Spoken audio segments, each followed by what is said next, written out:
What's up, guys? Leo here. Decided to make a video on how I determine what my maximum overall length is for the bullets that I'm using. Received a message on the Enos forum asking me how to do this. I was planning on calling them, possibly doing like a FaceTime or a Skype session, but I figured it would be easier for me to do it this way and hopefully help somebody else out there that's maybe new to reloading, or possibly this could be a new technique that they could utilize. Let me go over some of the supplies that you're going to need. You're going to need a few samples of the bullets that you are planning on using. So I've got a few BBIs here, 180 grain, a rod of some sort. I have had this old cleaning rod sitting around, and this is actually all I ever use it for anymore, is to do this process. A set of dial calipers. I have two Sharpies here. One is your ultra fine tip style, and then the other is your normal fine point style Sharpie. And then of course the firearm that you're going to be using. Before we get started, let's go ahead and make sure this is unloaded. Nothing in the chamber, nothing in the mag well. Okay, good there. So first things first, we're gonna go ahead and tape the outside of our rod.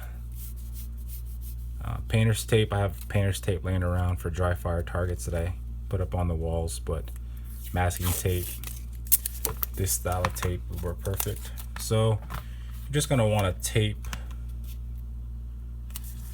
closer to the handle. Give yourself enough tape there to mark on. You could do the whole rod if you like, but it really would just be a waste of tape. So like so, you're just taping the rod so that you're able to mark on it and you'll see the marks. Next is to insert. Let's go ahead and make sure this thing is clear again. You're going to want to insert the rod into the pistol from the muzzle end. You're going to want the rod end to make contact with the breech face. And please keep in mind, to get an accurate reading, you're going to want this rod to sit flush against the breech face. And I'll demonstrate that now. So you're placing the rod as far as they can go,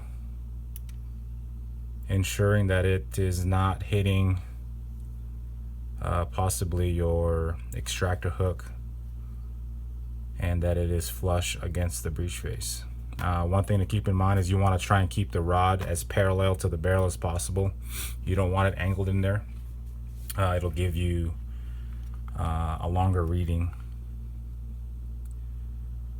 So hold it in place, making contact with the breech face. You're going to want to take a fine tip Sharpie like this, possibly a really sharp pencil or a mechanical pencil. I've done it with those two. I prefer this, but as fine as a mark that you can get, the more accurate measurement you can get. And you're going to want to mark onto the tape at the very edge of the barrel, like so. Next step is to go ahead and remove the barrel from the gun. So we are still unloaded.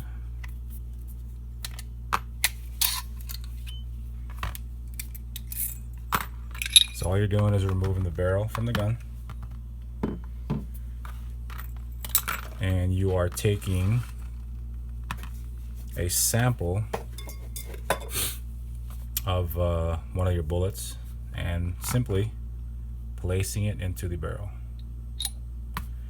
You don't want to force it in there. For one, it might get stuck. Two, this will give you the most accurate reading for your overall length. Next step is to reinsert the rod into the barrel, making contact. So as it sits in the barrel, making contact with the very edge of the bullet. If you want hollow points, and you're running a smaller rod, you may actually go into the hollow point, so keep that in mind. You're going to want to figure out a way to keep this edge flush with the edge of the bullet that you're using. So as the bullet's in the chamber, reinsert the rod, and it might actually do it. And I want to show you something here. So as you're making contact with the bullet, and I felt it give, you're actually going to end up pushing the bullet out. So what you're simply going to do is drop it back in, take something that'll fit into your chamber and support it. You don't want to apply pressure to the bullet. You're simply just making sure it's staying in place, like so. Reinsert the rod until it makes contact, like so.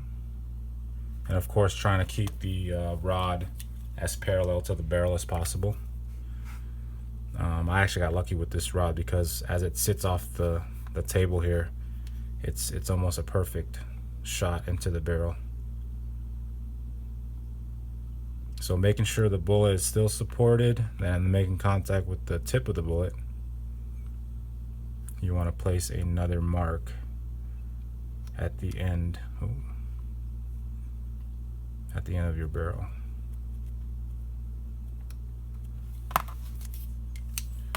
So now you have 2 marks. Go ahead and remove that sample, grab another one. You're gonna want to do this a couple of times, especially with these coated bullets. Sometimes they could vary in size, ogive, length, so on and so forth. So you may get some different readings. The more of these you do, the more data you'll have, and you could make a better determination on what overall length you want to run. So put that in there, support it, and you're just simply making sure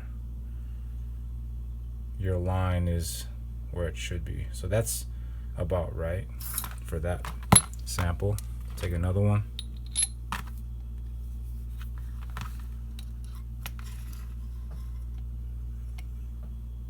That's about right.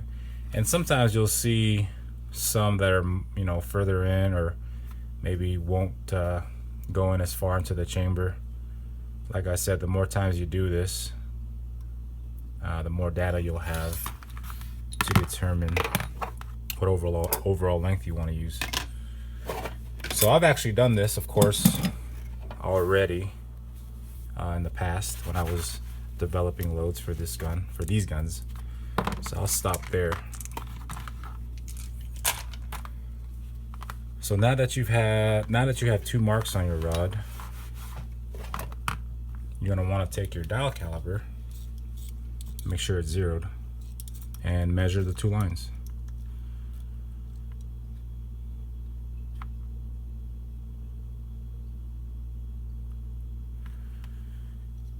And I get a measurement of, I think the last time I did this, I came up with a maximum overall length of like 1160, and it's close. It's just off that mark. So I'm looking at 1.159-ish, almost 160. And that will be your overall length, your maximum overall length for this particular style of bullet. Every bullet will provide a different measurement. Every manufacturer, well, I shouldn't say every, but most manufacturers will run maybe different molds for their particular bullet. So your overall length will vary between manufacturers. And of course, this is just to determine what your maximum overall length is for this particular barrel. Now, I have 2 TSOs, and I did this process with the both of them, and they're very, very close. So with that data, I determined I needed to stay on the shorter side of the 2 so that they worked for both guns. There's nothing worse than having to load 2 different types of ammunition for 2 guns that you may use in competition, so on and so forth. So like I said, keep that in mind. This is just to determine the maximum overall length. Once you determine that, of course, you're going to want to, determine acceptable accuracy with that particular overall length. And then, probably more importantly, is making sure they feed reliably out of the type of magazine that you're using. So my barrel may take a 1.160, but that doesn't mean my magazines will like to feed those. So that's just another process that you're going to have to go through to determine what your reliable overall length is. And that's it. I hope that helped. If you have any questions, message me. Find me on Facebook. I'll be more than willing to help you out.